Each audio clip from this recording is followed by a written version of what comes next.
I found joy in the late hours of the night when I stumbled upon an unexpected scene unfolding in the garage. James and Lily, my husband and my older sister, were playfully engaged in the back seat of a car, presenting a shocking sight. Overwhelmed by disbelief, I swiftly locked them inside the garage and made my way to my parents' house. Determined to retaliate against those who had been mocking me, I sought support from my parents and a trusted confidant. Upon returning home, I recounted the situation to my parents and a certain individual, seeking their assistance in exacting revenge. Everyone was on board with my plan, fueling my determination to show James and Lily the repercussions they deserved. My name is Summer Young, a newlywed who crossed paths with James during our student days. Despite being classmates in high school, our interactions were limited to committee work. Little did I anticipate that James would approach me in adulthood. Our relationship started innocently during our senior year when James, popular with the girls, began pursuing me. Despite my initial suspicion, he insisted on his genuine love without providing concrete reasons. After 6 months of uncertainty, I succumbed to his words and accepted his proposal. As a novice in love, trusting someone as popular as him required courage. Seeking advice, I turned to my older sister Lily, the Madonna of her class known for her extensive romantic experience. Lily encouraged me, assuring me that no playboy would invest 6 months pursuing someone insincerely. With her support, I decided to give our relationship a chance. The initial year was marked by James's genuine kindness, treating me like a princess with surprises for anniversaries, birthdays, and special events. It was a dreamy time filled with love, and I was grateful for the courage to date him.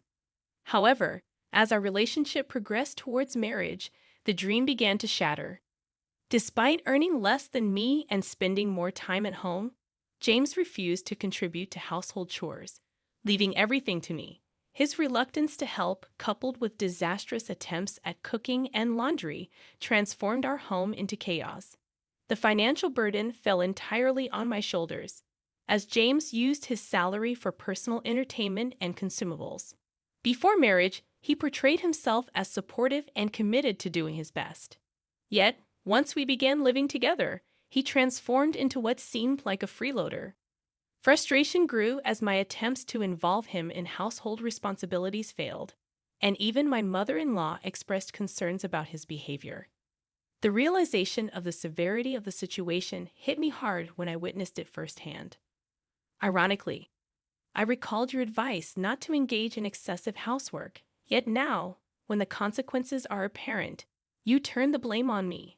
Initially, I patiently tried to teach James how to handle household chores, but his short temper and quick anger made any mention of housework a trigger.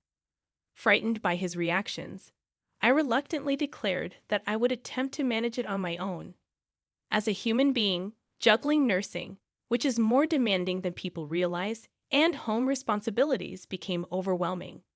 My physical strength, compared to my early 20s, had declined, making the balance between work and home even more challenging.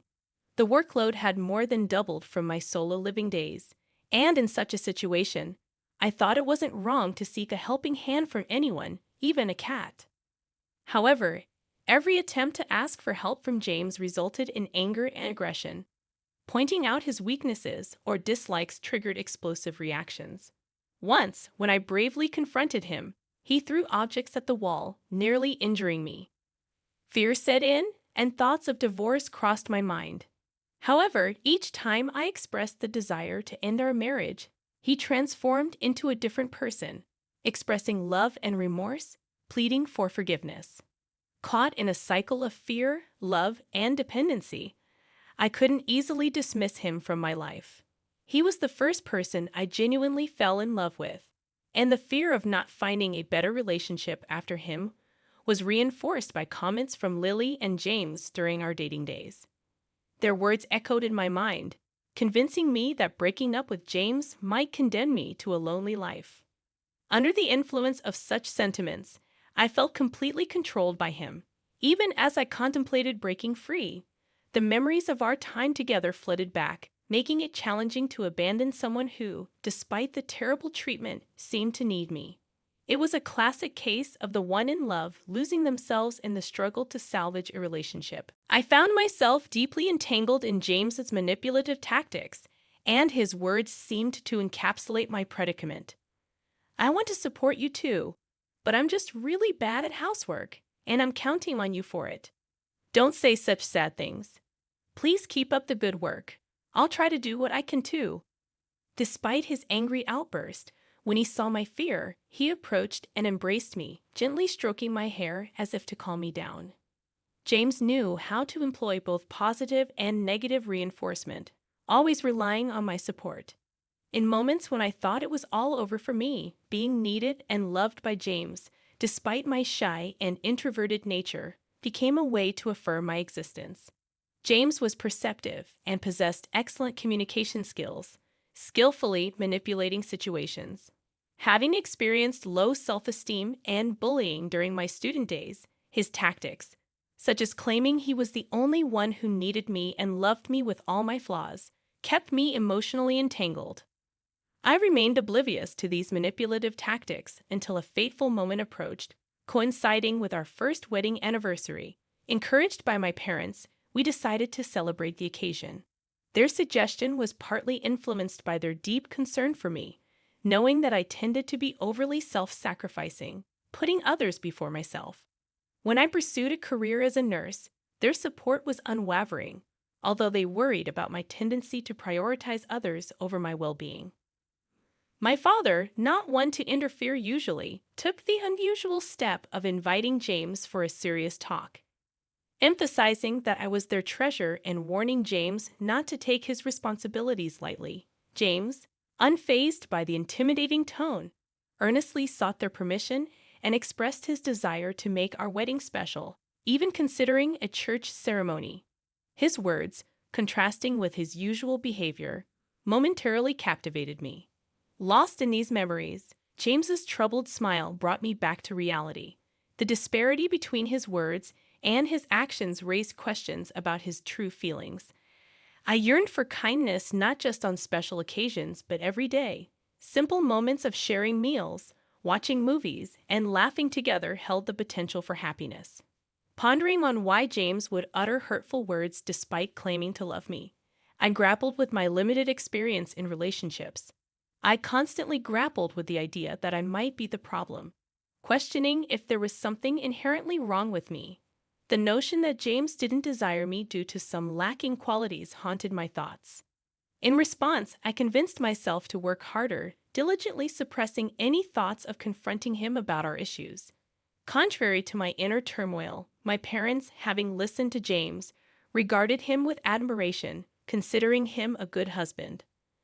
Unaware of the underlying issues, they thought I was fortunate to have him.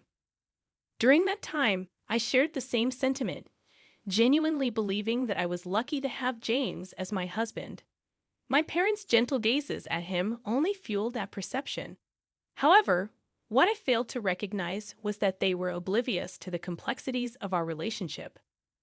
Little did they know about the internal struggles and emotional turmoil I was experiencing. Lily, who happened to be present during these interactions, effortlessly added to the facade. She casually sat next to James, placed her hand on his knee, and leaned in with an upward glance, skillfully flirting. Unlike me, Lily was social, beautiful, and always on trend, wearing only branded items. Her husband's prosperous company afforded her a lavish lifestyle. While she often belittled me, using her affectionate facade, she had a way of manipulating and using me. At that time, I remained unaware of Lily's ulterior motives and happily relied on her for support.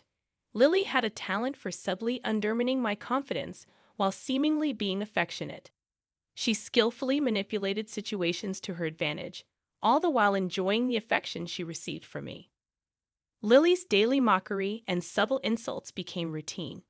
Utilizing her cute face and tears as weapons, she successfully alienated people from me, leaving me isolated. Everyone, except for my parents, sided with Lily. Whenever Lily belittled me, my mother stepped in to scold her. Lily would quickly retreat from the scene, but the emotional scars lingered. My joy was consistently overshadowed by Lily's undermining comments. Despite James and my parents offering apologies, the damage was done, and my heart remained wounded. He simply laughed it off, pretending not to mind. Deep down, I yearned for some kind words of concern, but the courage to voice such presumptuous thoughts eluded me. Blaming myself, I had become accustomed to resolving my own issues, burying my hopes for emotional support. The day before our wedding, set to take place at a church, Lily visited my house, citing its proximity to the venue. After dinner and some drinks, we decided to call it a night. The plan was for James and me to sleep in the same bed, while Lily would sleep in my room. Around midnight, warmth vanished from the bed, and I woke up feeling cold. James was gone, and it seemed a bit unusual for him to leave without saying anything. I went to check the car in the garage, thinking he might be nearby. That's when I heard Lily's voice near the car. James's car was there, and it didn't look like he had gone to the convenience store. As I walked toward the sound, I was met with an unbelievable sight. I found James and Lily in the back seat, engaged in an intimate act. Speechless, I collapsed on the spot. Unaware of my presence, they continued, lost in each other. The car windows were open, allowing their moans and breaths to permeate the air. I hid, fighting the urge to vomit, struggling to comprehend the reality before me.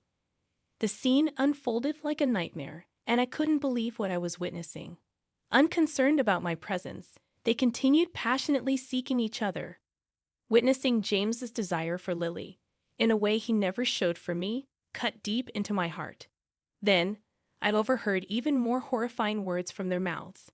It's like a dream, being able to connect with Lily like this.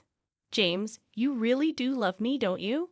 You even told me before how you've admired me since our school days, Lily said, revealing a shocking fact. The revelation filled me with surprise and confusion. James and Lily had known each other since their school days. The betrayal was deeper than I had. James' revelation hit me like a tidal wave. He admitted that he had known Lily from the time of the cultural festival, where she used Summer to get closer to him. The shock of his confession brought back a memory, making me realize that James had targeted me from that time, just to use me. Tears welled up from the depth of my shock. The realization of being manipulated and used was overwhelming. Connected with Lily like this, James went on to say that when I approached him, it felt like a dream to think I'd suggest something so harmful. His words revealed the depth of their conniving relationship. Their connection started with Lily, who knew about James's feelings, and she instigated their relationship.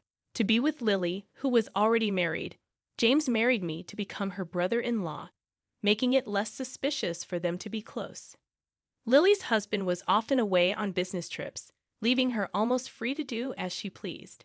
James thought that by becoming Lily's brother-in-law, their relationship would be less suspicious. The shocking truth left me unable to hold back my tears. Quietly, I moved away from the scene, ran to the front door, and closed it behind me, collapsing on the spot. The realization that they had been using me from the very beginning was unbearable. The thought that they had such intentions towards me was unforgivable, and I was filled with anger and hatred. The love I had for James had evaporated. Determined, I went to the garage where they were, with a key in hand. The garage was secured with a shutter, and the only entrance was locked. Disgusted by their thoughtless actions, I slowly closed the shutter, locking it securely. Then, I headed to my parents' house nearby and broke down, sharing with them what had happened. My parents, surprised to see me in my loungewear at such an hour, were concerned. Oddly, they were both awake, breaking their regular schedule. As I walked in, I saw my brother-in-law, Lily's husband, sitting on the sofa. His sincere and earnest demeanor made me hesitate to tell him about the day's events. However, he seemed to sense something was wrong. "Did you hear it too?" he asked, showing me a recording device. The conversation played on it was exactly what I had overheard between James and Lily. James's words echoed in my mind. "When you approached me, it felt like a dream to think you'd suggest something this bad. You're really something else." The recording in my brother-in-law's possession was an exact match to what I had overheard between James and Lily earlier. Astonished and agitated, I couldn't help but ask, "Why do you have this?" My brother-in-law, troubled by the revelation, began to explain. He had found out about the affair 3 months ago when an employee reported seeing James and Lily disappearing into a hotel district. Outraged by their infidelity, my brother-in-law hired a detective to gather evidence. Today, knowing Lily was visiting my house, the detective closely monitored her and obtained the damning recording. Initially, my brother-in-law thought that if Lily sought comfort in material possessions, he wouldn't say anything. However, involving James was different. Seeing how much I cared for him, he couldn't forgive them. My brother-in-law, who had always taken great care of me, as if I were his real sister, could not bear to see me hurt because of those two. Just knowing that he felt this way brought some solace to my heart. Intent on confronting Lily about a divorce, my brother-in-law had collected decisive proof and come to talk to my parents. Despite their pain, my parents looked pained, and my father even apologized to my brother-in-law. My mother tearfully added, "Do whatever you need to feel satisfied. It's not your fault. It's those two who used Summer and committed these terrible acts." Despite his own pain, my brother-in-law remained composed and comforted my parents. Then he turned to me and asked, "Summer, what do you want to do?" "I just want to sever ties with Lily, but I'm sure you need more closure," he suggested. "Yes, my wife seduced your husband. I want to support you in any way so you can find peace," he continued. Struck by my brother-in-law's intense gaze, I declared, "I want to take revenge on them." Overwhelmed by anger and frustration, I couldn't hold back my tears as I looked up at my brother-in-law and expressed my true feelings for the first time. I want them to experience despair. "Leave the financial matters to me. I'll do whatever I can." Surprised at my own ability to conceive such a daunting plan, my brother-in-law and even my parents agreed to help. Thus, our family's plan for revenge began. 2 days later, James and Lily arrived at my parents' home, finally free from the garage. They were still in the same clothes from 3 days ago, unwashed and slightly sour-smelling. Lily's makeup was ruined, and both looked disheveled. Upon their arrival, James and Lily were quick to raise their voices in shrill tones, blaming me for locking them up. I calmly faced them at the entrance, my composed demeanor seeming to infuriate them even more. They shouted, accusing me of leaving them locked up for 2 days. I responded with composure, shutting them down. "Shut up. Do you think you can talk to me like that? How could you lock us up and leave us for 2 days? If the workers hadn't found us, what do you think would have happened to us? We come back to the house, and there are strangers there showing us some contract, saying it's not our house anymore. What the hell is going on? Explain yourself." After they were locked up, with my brother-in-law's help, the garage was demolished. The house, which belonged to me, was emptied of all essentials and provided to an acquaintance as a rental. It was designed for eventual cohabitation with both our parents, so it was quickly rented out due to its accessibility features. James's belongings were hastily packed and sent to his family's home. Thanks to the people my brother-in-law called, the work was done quickly and efficiently. Expressing my annoyance at their behavior, my face twisted in disgust. As James reached out to grab me in his anger, my brother-in-law stepped in, intercepting his hand and protecting me. I addressed them with disdain. "You two are truly incorrigible. A man who readily resorts to violence against a woman. What kind of person are you? Aren't you ashamed? Why are you here? And why are Mom and Dad?" "It's our family home, so of course my parents would be there," I calmly responded. However, Lily was shocked for a different reason. Everyone who used to dote on her was now standing behind me, supporting me. She couldn't understand why no one was coming to her aid. "Haven't you realized the situation you're in? What do you mean?" James retorted, trying to free his hand. At that moment, my brother-in-law played the recording he had of them. "What? You've been recording us? But how?" They didn't have any personal items that could have been used for recording, and their phones were inside the house. At that point, They were clearly puzzled, wondering how. That's when my brother-in-law revealed a sly grin. I've been aware of your affair for quite some time. That's why I hired a detective to gather conclusive evidence of your infidelity. Lily's face turned pale upon hearing this. She had no idea her affair was known, let alone that a detective was following her. Witnessing the professionalism of the detective's work, Lily was left speechless, standing frozen as if everything before her had turned pitch black. With such decisive evidence, I was surprised and couldn't help but laugh. That's illegal. You can't do that. Yeah, we could report this to the police. Do you have that evidence? Trying to salvage the situation, the two attempted to intimidate my brother-in-law. However, he was unyielding, unfazed. He countered their threats with firm words, his resolute stance causing both James and Lily to recoil in fear. If you two, financially inferior to me, want to hire a lawyer and take me to court, I'll gladly accept the challenge. I can simply say I happened upon your affair and recorded it. If you want to fight me, gather evidence that can beat me first. Indeed, he was a shrewd business executive, and his quick thinking was extraordinary.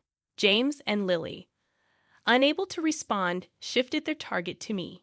You locked us up. That's a crime. Do you have proof? Faced with the same question again, James faltered. Seizing the opportunity, I began to confront him with logical arguments. You don't have evidence that I locked you up, do you? But there's evidence of your affair. It's recorded on the security camera of that shutter. A dirty video of you two getting into the car and doing unspeakable things.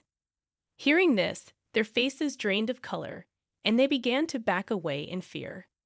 Your words, I believed in them for years. I thought you genuinely cared for me, but it was all an act just to connect with Lily, just for your affair. No, Summer, please forgive me. I really did love only you. Me too. What happened with James was just a moment of weakness. It wasn't serious, I swear. Please believe me, forgive me. Realizing their disadvantage, they immediately switched to begging for forgiveness, clinging at our feet in a pathetic display, tears streaming down their faces. Let go? What? Let go of me, I yelled at James, while my brother-in-law pushed Lily away. How could anyone forgive you two for what you've done? I'll never forgive you, no matter what. You can live with your regrets in hell. My voice, filled with a fury they had never seen, frightened them, and they fled the house.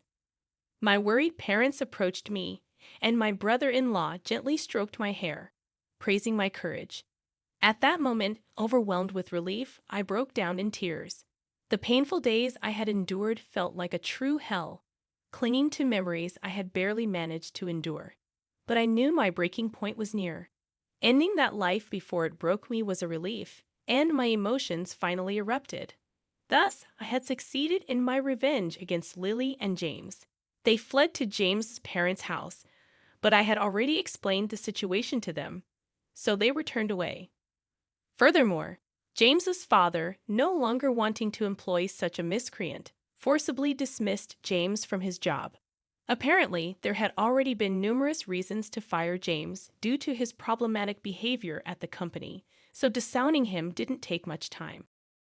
As I later learned, Lily and my brother-in-law soon divorced. Despite Lily's plea, she lacked the resources for a lengthy legal battle and had to accept the terms my brother-in-law laid out, including a significant alimony payment. The wedding scheduled for the next day was canceled. Thanks to my brother-in-law's excellent lawyer, we managed to get a substantial amount of money from them, and now they're struggling to make ends meet. I explained the situation to those who were to attend the wedding. Everyone was shocked but offered their support and understanding. I had informed the neighbors about the situation with Lily and James, ensuring they didn't call the police during their 2 days locked in the shutter, which would have jeopardized our plan.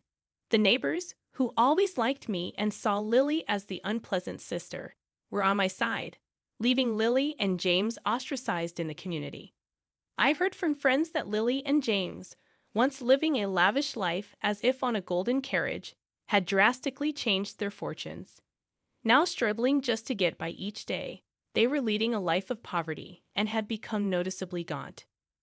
4 years later, I'm devoted to my work, and my brother-in-law is busy with his life. My parents are also living fulfilling days, constantly supporting my life and career. They encourage me to look forward, saying that when I meet someone good again, I should let them make me completely happy, motivated by the hope of bringing joy to them. One day, I've been focusing on improving myself,